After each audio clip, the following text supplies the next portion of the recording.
Selamat datang kembali di Good Day Academy.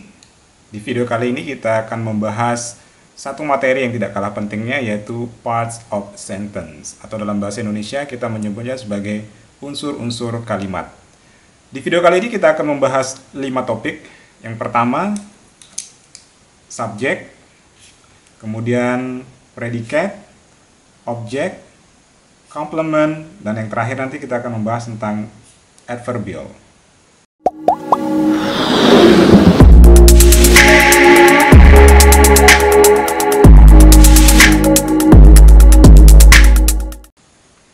Kita mulai dengan pembahasan kenapa sih kita perlu mempelajari tentang unsur-unsur kalimat.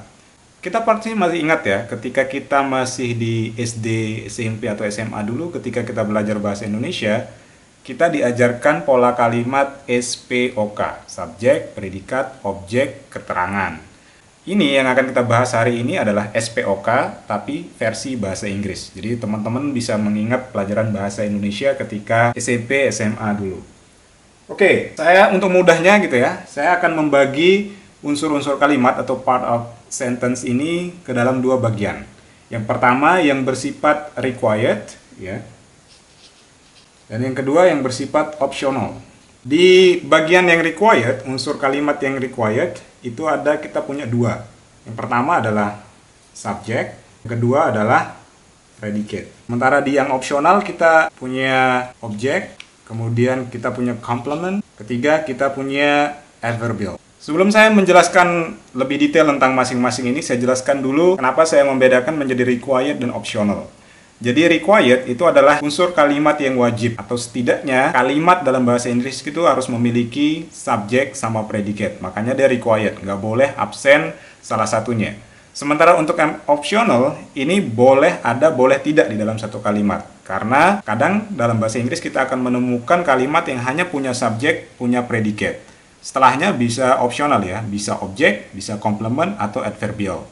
Nah, sekarang kita mulai membahas secara mendetail satu-satu. Kita mulai dari subjek dulu.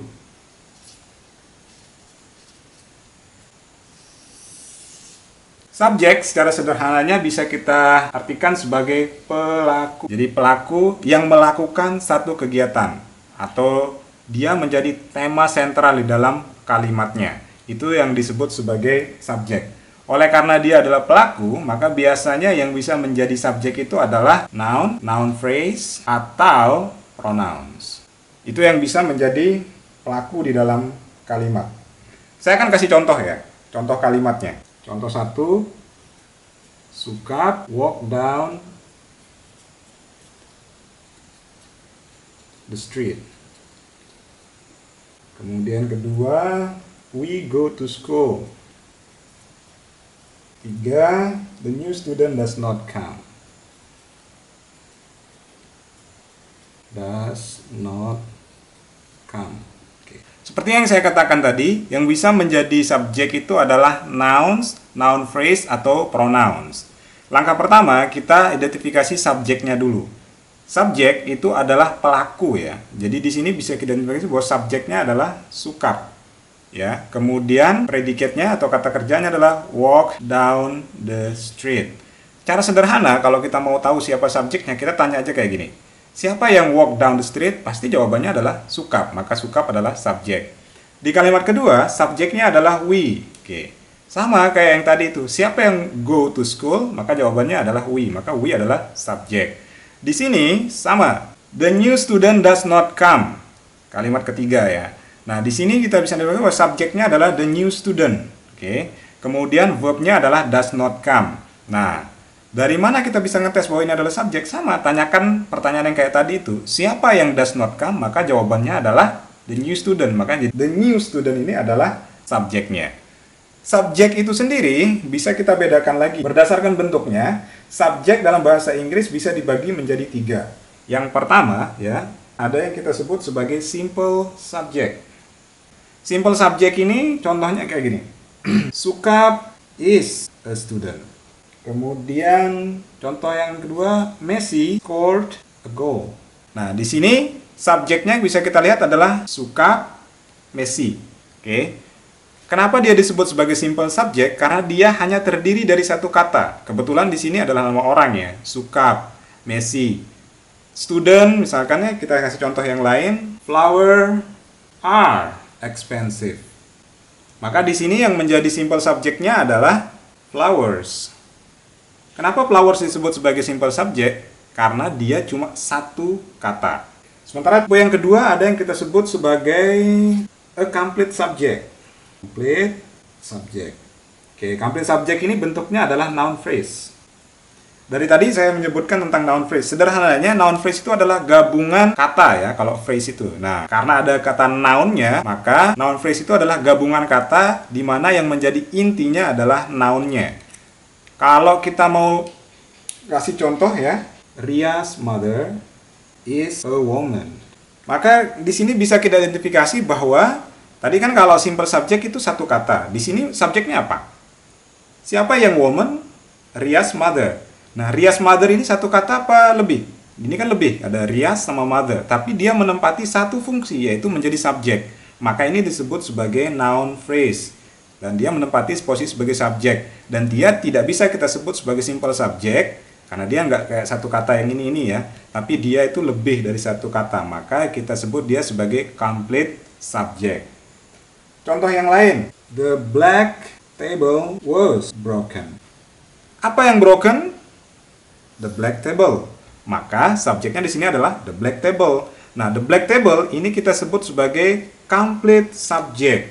Kurang ya di sini. Oke, kita sebut sebagai complete subject karena dia juga tidak terdiri dari satu kata, tapi dia lebih dari satu kata. Ada kata the black sama table. Ini adjective, ini noun ya. Tapi intinya di sini adalah table-nya. Nah, ini disebut noun phrase dan dia menjadi subjek, maka dia kita sebut sebagai complete subject. Oke, sekarang kita ke jenis subjek yang ketiga. Oke, yang ketiga itu ada kita sebut sebagai compound subject. Compound subject ini sendiri adalah subjek yang digabungkan dengan biasanya kata sambung atau conjunction.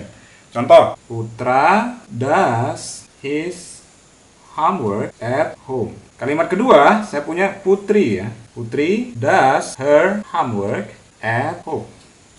Ini kan menghabiskan kata ya, karena Putra does his homework at home, Putri does her homework at home. Ini kan dua kalimat yang sebenarnya bisa kita buat jadi satu. Subjeknya kan ada dua ya, ada Putra, ada Putri. Nah, kita bisa menggabungkannya sebenarnya, maka kalimatnya akan jadi kayak gini. Putra and Putri do their homework at home. Jadi, di sini subjeknya tadi Putra. Satu kan? Karena dia satu, maka ini kita sebut sebagai simple subject. Di sini subjeknya Putri, ya. Dari mana kita tahu? Kayak tadi ada. Siapa yang does his homework? Maka Putra. Siapa yang does her homework? Maka Putri. Oke, jadi ini subjek. Nah, ini kan bisa kita gabungin tuh. Nah, Putra kita gabungin sama Putri dengan kata N. Maka inilah yang disebut sebagai compound subject. Oke. Sekarang kita udah bahas tuh subjek dan berbagai jenis-jenisnya. Sekarang kita ke unsur kalimat atau part of sentence yang kedua, yaitu predicate. Dalam bahasa Inggris, predicate itu biasanya adalah kata kerja. Verbs. Predicate ini adalah fungsinya ngasih tahu ke kita apa yang dilakukan oleh si subjek atau bisa juga mendeskripsikan si subjek. Ketika predikat ini fungsinya menjelaskan apa yang dilakukan oleh si subjek, maka biasanya dia menggunakan action verb. Sementara kalau dia mendeskripsikan, itu biasanya dia pakai linking verb. Nanti akan ada penjelasan lebih lanjut ya di video selanjutnya tentang apa itu action verbs dan apa itu linking verbs. Sederhananya action verb adalah kata kerja yang menunjukkan kegiatan. Kalau linking verb itu fungsinya menghubungkan. Penjelasan lebih detail nanti di video selanjutnya. Oke, sekarang kita kasih contoh. Messi score a goal. Kayak contoh yang tadi ya. Tadi kan udah, subjeknya adalah si Messi. Nah, predicate tadi verbs ya, kata kerja yang menjelaskan tentang apa yang dilakukan oleh si subjek. Nah, di sini subjeknya ngapain? Messi-nya ngapain? Jawabannya adalah dia scored a goal. Berarti inilah yang disebut sebagai predicate atau verbs-nya. Maka ini subjek, ini verbs atau predicate. Oke, lebih mudah kita sebut aja verb. Next, contoh selanjutnya, Eka write short stories. Oke, subjeknya apa? Siapa yang writes? Eka. Eka ngapain? Writes. Maka Eka subjek, writes adalah verbnya, kata kerjanya, dia melakukan kan gitu. Berarti ini subjek, ini verb. Sekarang kita ke contoh selanjutnya. The students feel happy. Nah, sama. Kalau kita mau tanya lagi, siapa yang feel happy? Jawabannya adalah student. Student ini adalah subjek. Student ini, dia kenapa? Feel happy. Maka feel ini adalah verbnya. Satu lagi deh, kasih contoh lagi. They are tired. Siapa yang tired? They. Oke, berarti ini subjek. Oke, subjeknya kenapa? Atau bagaimana kondisinya? Are tired. Maka are ini adalah verbnya. Oke, dari 4 contoh ini, ya, yang menunjukkan action atau kegiatan itu kan ini, ya. Yang pertama adalah si ini. Ini action. Cetak gol itu kan action ya. Kemudian menulis itu juga action. Oke. Nah, ini action enggak? Ketika kita merasakan sesuatu enggak kan? Tapi kita mendeskripsikan. Maka ini disebut sebagai linking verb. Are juga bukan action, bukan tindakan. Maka ini disebut sebagai linking verbs. Oke, sama dengan subjek tadi ya. Di predicate juga bisa dibedain lagi tuh jenis-jenisnya. Sebenarnya sama aja sih kayak yang ketika kita bahas tentang subjek tadi ya. Di sini juga bisa dibedakan menjadi 3. Ada yang simple, ada yang complete, ada yang compound. Kita mulai dari yang simple dulu deh. Kita mulai dari yang simple predicate dulu. Simple predicate. Oke, simple predicate. Contohnya apa? Harry cried. Nah, di sini siapa yang cried? Harry. Berarti ini subjek. Harry kenapa? Ngapain gitu ya? Ini cried. Nah, karena cried ini hanya satu kata, maka dia disebut sebagai simple predicate atau simple verbs. Kedua, jenis kedua, itu adalah complete predicate. Complete predicate. Contohnya ya, the mouse slowly ran toward the food. Nah, di sini subjeknya apa? Siapa yang slowly ran toward the food? Maka jawabannya adalah mouse. Maka ini adalah subjeknya. Nah, mana yang disebut sebagai predicate-nya? Ini kan, di sini. Oke. Nah, karena dia ini adalah lebih dari satu kata, tapi intinya adalah ran, maka ini disebut sebagai verb phrase. Dan dia itu bisa menjadi complete predicate. Oke. Kemudian yang ketiga, jenis yang ketiga ya, itu ada compound predicate. Compound predicate ini apa? Sama sih kayak tadi, di subjek itu kan yang disebut compound kalau dia digabungkan ya, pakai and, or tadi. Nah, di sini juga sama ya. Contoh, she laughed at me and decided to leave. Siapa yang laughed and decided to leave? Jawabannya adalah she. Maka she adalah subjek. She ini ngapain? Pertama kan dia laughed ya, ketawa. Kemudian dia ngapain lagi? Dia decided to leave ya. Nah, makanya di sini kan ada 2 tuh verbnya. Ini subjek, ini verb. Tapi karena dia digabungin pakai kata and ya, maka dia dianggap jadi satu kesatuan. Maka dia disebut sebagai compound predicate.